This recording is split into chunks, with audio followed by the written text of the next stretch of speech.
사도행전 1장 9절에서 11절에 있는 말씀 보시겠습니다. 사도행전 1장 9절에서 11절에 있는 말씀 교독하시겠습니다. 제가 한 절 읽고 여러분이 한 절 읽고 11절은 다 같이 읽도록 그렇게 하겠습니다. 사도행전 1장 9절에서 11절입니다.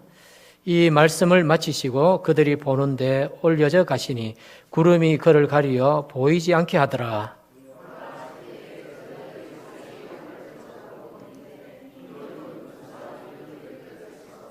이르되 갈릴리 사람들아 어찌하여 서서 하늘을 쳐다보느냐. 너희 가운데서 하늘로 올려져 계신 이 예수는 하늘로 가심을 본 그대로 오시리라 하였느니라. 아멘. 여러분 혹시 이별을 해보셨습니까? 이별, 헤어짐 경험해 보셨습니까? 우리 집사님 무슨 이별을 경험해 보셨는지 모르겠습니다. 근데 우리 헤어짐 혹은 우리 이별하면 대개 보면 좀 슬픈 걸 생각을 많이 합니다. 그죠? 여러분, 슬픈 것 많이 생각합니다. 그런데 이별도 크게 두 가지 이별이 있습니다. 하나는 슬픈 이별이 있고 또 하나는 기쁜 이별이 있습니다. 그렇죠. 기쁜 이별도 있죠. 헤어짐, 기쁜 이별이 있습니다. 지난 주간에 우리 추석 명절을 보냈습니다만 우리 시월드라고 하는 말 여러분 아시지 않습니까? 가능한 한 시부모님의 그 그늘 아래에 있는 곳에서는 가능한 한 빨리 벗어나야 된다 하는 그런 젊은 세대들의 바람이 있지요. 올해도 뭐 아니나 다를까 추석 명절을 맞이하면서 우리 자녀들이 시부모님의 집에 머무는 시간들이 굉장히 짧아졌다라고 하는 그런 통계들이 지금 막 나오고 있습니다. 그래서 우리 며느리 입장에서는 어떻게 하든지 시월드에서 빨리 헤어져 나오는 것이 너무너무 속편하겠다. 그죠? 그런 이별이 있습니다. 근데 또 아쉬운 이별도 있죠. 내가 좋아하는 사람하고 또 어쩔 수 없이 헤어져야 되는 경우, 사랑하는 아들을 또 군대 보내야 되는 그런 부모님의 또 안타까운 그런 심정도 있고, 또 사랑하는 여인하고 뭐가 안 맞아서 헤어져야 되는 그런 입장이 있을 때도 슬프고 힘든 경우들이 있습니다. 추석을 지나면서 뉴스를 보니까 그런 뉴스가 하나 있더라고요. 추석 쓰레기들이 이 고속도로 또 국도 휴게소에 너무 많이 버려졌다.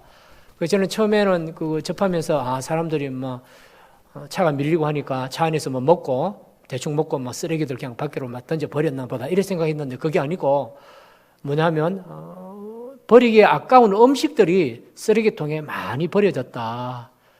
뜯지도 아니한 그죠? 봉지채로 그대로 버려진 음식물들이 너무 많았다고 하죠. 그래 알고 보니까 며느리들이 시부모님 집에서 잔치를 하고 음식을 먹고 또 인사를 하고 집으로 돌아오는 길에 시부모님들이 정성껏 사주신 송편, 전, 나물 이런 것들을 봉지에 담아 주셨는데 그걸 들고 오다가 다 갖다 버렸다는 거죠. 물론 우리 며느리 100명 중에 100명이 다 그렇게 버린 건 아니겠죠. 버렸다는 거예요. 먹지도 않고 버렸다는 거예요. 그래 버리면서 이런 음식 우리 집 애들도 안 먹는데 이거 캐캐해서 냄새도 이상하고 못 먹겠네.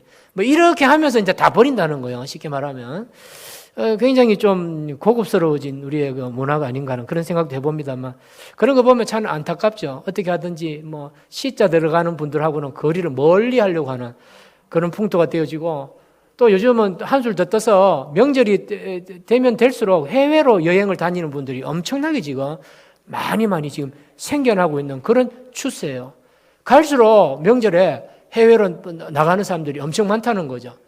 그런데 그 해외로 나가기 위해서 티켓을 예매하고 그 정보를 알아보는 주도적인 인물이 누구냐면 10중 8구 며느리들이 다 해외 티켓 알아보고 여행지 다 알아보고 우리는 외국 갑니다. 어머님 원래는 못 찾아봬요. 이런 식으로 한다는 것입니다.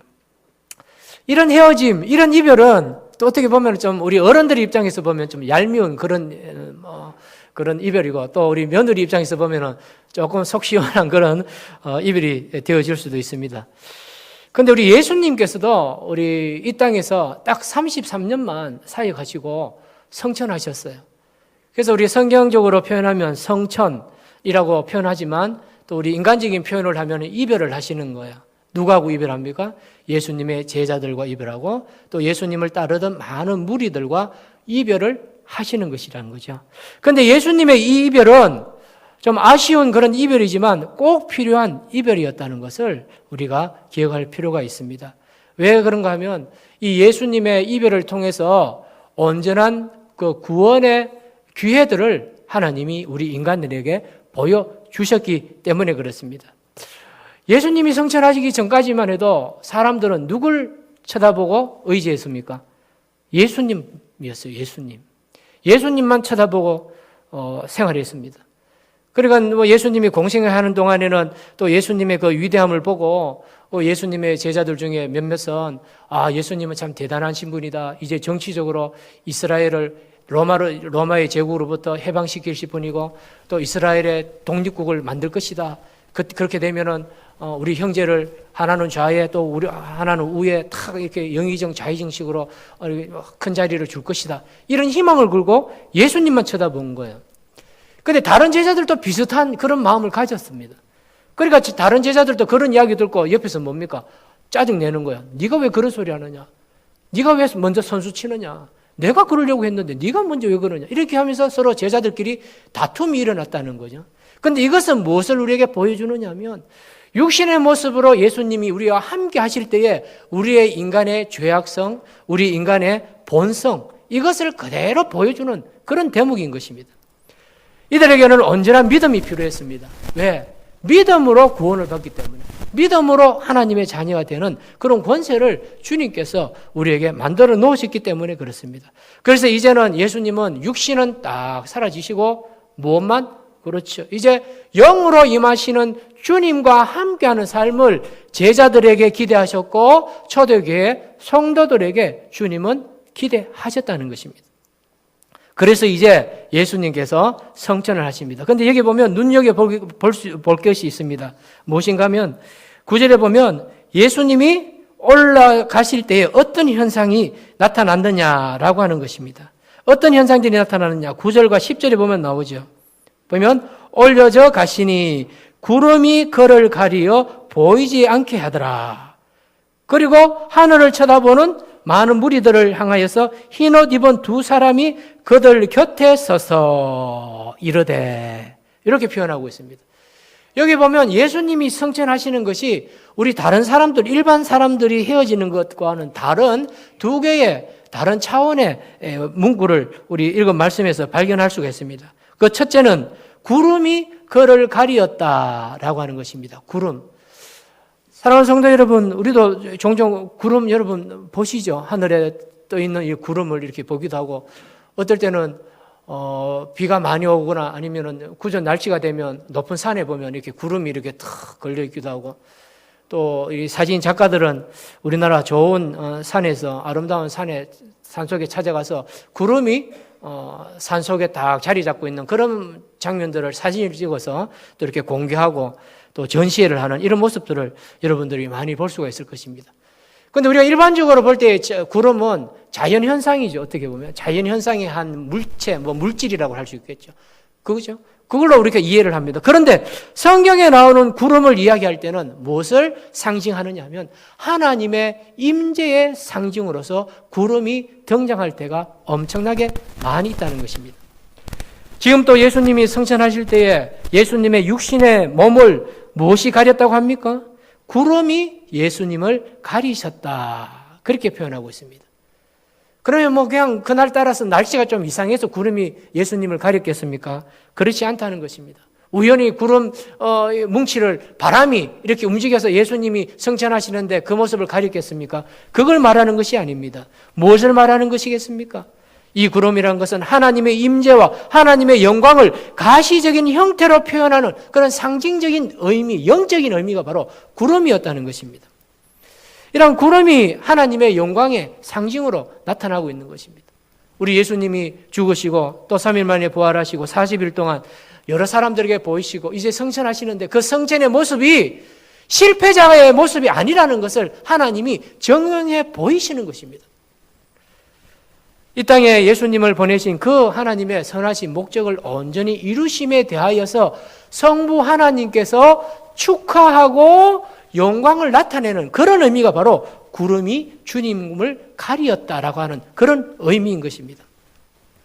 구름에 관한 성경의 기록들은 많이 나옵니다. 우리 출애굽기 40장에도 보면요, 이 구름이 얼마나 영광스러운 그런 하나님의 임재의 상징이었는지 모세가 이 구름을 보고 두려워서 발을 띄지 못하는 그런 경우도 있습니다. 출애굽기 40장에 보면 구름이 회막에 덮이고 여호와의 영광이 성막에 충만하며 모세가 회막에 들어갈 수 없었으니 이는 구름이 회막 위에 덮이고 여호와의 영광이 성막에 충만함이었더라. 그렇게 말합니다. 사람의 눈으로 볼 때 구름 아무것도 아닙니다. 어떻게 보면 구름을 몰아내려면 뭐 어떻게 하면 될까요? 뭐 바람을 많이 일으키면 뭐 없어질런가요? 구름이 있는 곳에 뭐 불을 이렇게 피우면 구름이 없어질는지 모르겠습니다. 그러나 출애굽한 이스라엘 백성들과 함께했던 이 구름은요, 하나님의 임재였습니다. 회막에 충만하였다. 이 말은 바로 하나님이 너희와 함께한다는 영적인 의미였다는 것입니다. 뿐만 아닙니다. 우리 구름이 등장해서 하나님의 영광을 드러냈던 것은 또 마태복음 17장에 보면 나옵니다. 베드로와 야고보와 또 요한과 함께 예수님이 높은 산에 올라가셨죠. 거기서 기도하시는 중에 놀라운 일들이 일어납니다. 그들 앞에서 예수님께서 변화되사 그 얼굴이 해같이 빛나며 옷이 빛과 같이 휘어졌더라. 그렇게 기록을 하고 있습니다. 그리고 그와 동시에 모세와 엘리야가 예수님과 더불어 같이 이야기하는 그 대목이 나오죠. 그때에 그 모임 가운데 나타났던 현상이 무엇이냐? 구름이 그들을 덮으며 라고 그렇게 말합니다. 호련히 빛난 구름이 그들에게 나타나서 구름으로 예수님과 엘리야와 모세를 영광스러운 모습으로 변화시켰다는 것입니다. 이러한 영광이 바로 주님의 성전하시는 모습 가운데 딱 보였다는 거예요. 그러면 이게 무슨 의미겠습니까, 여러분? 구름이 성전하신 예수님 옆에 있었다는 게 무엇을 말할까요? 어떤 사람들은 뭐 우스갯소리로 그런 말을 하는 사람들이 있어요. 손오공이 뭐 타고 활동했습니까? 손오공이 뭐 타고 활동했습니까? 구름 타고 활동했죠, 구름 타고. 그러니까 사람들이 우스갯소리로 예수님도 구름 타고 뭐 활동하셨나 보다 이렇게 생각합니다. 천만의 만만의 말씀입니다. 무엇인가 하면 하나님의 임재입니다. 하나님의 베풀어 주시는 영광이에요. 무엇에 대한 영광이냐? 성부 하나님이 예수님을 이 땅에 보내신 그 목적을, 그 목표를 온전히 잘 이룸에 대한 하나님의 높이심의 현상이 바로 구름과 함께 예수님을 높이셨다는 것입니다. 예수님이 처음에 이 땅에 오셨을 때는 어떤 모습으로 오셨습니까? 낮은 자의 모습으로 오셨잖아요. 근데 예수님이 구름 타고 성천하시는 것은 우리 신학적으로는 뭐라고 말씀하느냐면 주님의 성귀라고 그렇게 표현합니다. 영광된 성천이라고 그렇게 표현해요. 그리고 예수님의 영광이라고 그렇게 표현합니다. 예수님의 영광 반대되는 개념이 무엇인가 하면 예수님의 낮아지심이에요. 그리고 예수님 어떤 모습으로 이 땅에 오셨습니까? 낮은 자의 모습으로 오셨어요. 어떤 식으로? 어디에서 태어나십니까? 예수님이 마구간에서 태어나시잖아요. 또 누구의 몸을 빌려서? 사람의 몸을 빌려서. 사람은 다 죄인이거든요. 사람은 다 죄인이거든요. 근데 그 죄인의 몸을 빌려서 예수님이 오셨어요. 인카네이션 했다는 거. 성육신 하셨다는 겁니다. 구유에 태어나셨잖아요. 갈시를 받으셨잖아요. 태어나자마자 환영받으셨습니까? 아니지 않습니까? 갓 태어나는 아기를 죽이려고 하는 악한 무리들이 있었지 않습니까? 그러니까 또 피신을 다니는 거예요. 도망자 신세가 되어지는 겁니다. 청소년 시기는 어때 화려합니까? 아니잖아요. 그냥 평범한 젊은 세대를 보냅니다. 그리고 좋은 말씀하시고 천국 복음을 전거했음에도 불구하고 사람들이 미워했습니다. 미워하니까 예수님이 뭐 어떤 고난을 당합니까? 매질도 당하고 십자가의 고난을 당하셨잖아요. 급기야 죽으시기까지 했습니다. 죄가 없는데 죽었어요. 억울해요. 비참합니다. 그리고 죽으시고 또 어떻게 됩니까? 바로 부활하시면 될 텐데 죽으시고 어디에 또 묻히십니까? 무덤에 3일 동안 머무셔요. 그 어두운 권세 아래에 있는 그 무덤에 3일 동안 머무시는 것입니다. 지금까지 제가 예수님의 탄생부터 쭉 설명을 드렸어요. 이것은 다 예수님의 낮아지심을 말하는 겁니다. 예수님의 비참함, 낮아지심을 말해요. 사람들에게 괄시받고 사람들에게 업수 여김받는 그런 예수님의 모습으로, 성님의 종의 모습으로 오셨다는 것입니다. 그렇지만 이제 부활하시고 난 뒤에는 어떤 모습이냐? 성천하시면서 영광의 모습으로 변화되어졌다는 것입니다. 주님께서, 하나님께서 예수님을 통해서 이루시고자 하신 바들을 온전히 충성하시고 맡은 일들을 잘 완수하고 난 뒤에 주님께서 주시는 영광이었다는 것을 우리가 발견을 할 수가 있는 것입니다. 오늘날 우리도 하나님을 섬기면서 복받기를 원합니다. 그렇습니까? 아멘이십니까? 아멘이시죠. 하나님께 영광 받으시기를 원하시죠? 아멘이십니다. 아멘인 줄로 압니다. 그런데요, 이것이 그렇게 쉽게 되는 건 아니라는 걸 보여주는 겁니다. 우리 예수님도 이 땅에 오셔서 33년이나 낮은 자의 모습으로 사셨어요. 종의 모습으로 사셨어요. 억울한 일 당하면서 사셨습니다. 사람 같으면 성질을 확 부려가지고 말이야.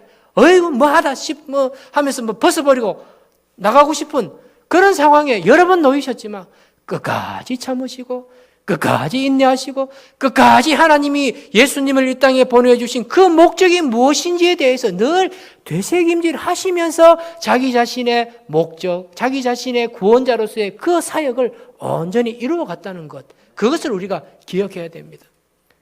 그래서 우리가 하나님께 복받고 또 하나님께 참 영광스러운 그런 자리에 서기 위해서는요, 충성을 열심히 잘 하셔야 됩니다. 어려움도 잘 이기셔야 돼요. 그래서 우리 영어 격언에 그런 말이 있습니다. No cross, no crown. No cross. cross가 뭡니까? 십자가잖아요. 십자가. No. 없다는 말. 그래. 십자가 없이는 no cross, no crown. crown이 뭡니까? 면류관. 면류관이에요. No crown. crown. 면류관이 없다라고 하는 거예요. 어떻게 보면 우리가요, 3D 신앙을 하고 있는 거예요. 오늘날 우리 성도들이 세상에 사는 것은 3D. 그죠? 우리 일반 직장에서도 그런 말 하지 않습니까? 3D 업종이라 그런 말 합니다. 3D 업종. 3D 업종은 인기가 없어서 일을 하려고 오는 사람들도 별로 없잖아요. 그러다 보니까 우리나라에서 외국인들 많이 이렇게 불러서 일시키고 그렇게 하잖아요. 근데 외국인들은 신나합니다. 신나요. 지금 진동에 한 번씩 나가서 외국인들하고 얼굴 보고 인사도 하고 이렇게 합니다만, 보면 자기들은 굉장히 신나요. 주로 어디서 많이 만나느냐 하면 농협 하나로마트 앞에 있는 현금 지급기에서 자주 만납니다. 그게 보면 주말에 가보면요, 그 외국인들이 많이 그 줄을 써요. 우리 손님 다 보셨겠지만 줄을 써가지고요, 이 지갑을 꺼내가지고 돈을 넣고 막 송금한다고 막 번호를 이렇게 탁탁탁 누르는데 그 표정 보세요. 인상 쓰면서 송금하는 친구 거의 없어요. 다 얼굴에 보면 표정이 환해요. 환합니다. 왜냐하면 비록 어렵고 힘든 환경에 와서, 나라에 와서 일하지만 자기들이 그 일한 수고의 대가로 월급을 받아서 그 월급을 자기 고향에다가 보내는 거예요. 어머니에게 보내기도 하고 자식들에게 보내기도 하고 그렇게 보내는 거예요. 그렇게 힘든 일을 하면서 그 보낼 때 그들 표정을 보면요, 얼마나 환한지 몰라요. 환해요. 근데 우리나라 사람들은 조금 그렇죠. 우리나라 사람들은, 우리 주민들이 가서 돈 뽑잖아. 표정을 보면요, 전부 시무룩해요. 통장 넣고 카드 넣어가지고 돈 뽑고 할 때면 표정이 안 밝아요. 얼마나 우리 인생이 힘든지 거기서 보면 다 표가 나는 거예요. 힘듭니다. 그런데 우리 영적으로도 보면 우리가 이 세상은 3D 작업장하고 똑같은 것 같아요. 3D. 첫째는 뭡니까? 더티, 추잡다는 거죠. 또 두 번째는 뭡니까? difficult, 어렵다. 세상 살기 어렵잖아요. 또 세 번째는 뭡니까? dangerous, 위험하다. 맞잖아요. 그죠? 우리가 신앙생활 하는데 dirty, difficult, dangerous 없는 사람 어디 있습니까? 그거 다 느끼잖아요. 다 하기 싫고 좋은 것만 좀 하고 싶고 좀 티나는 것만 하고 싶고 좀 이름 낼 만한 것만 하고 싶고 그런 경우가 많지 않습니까?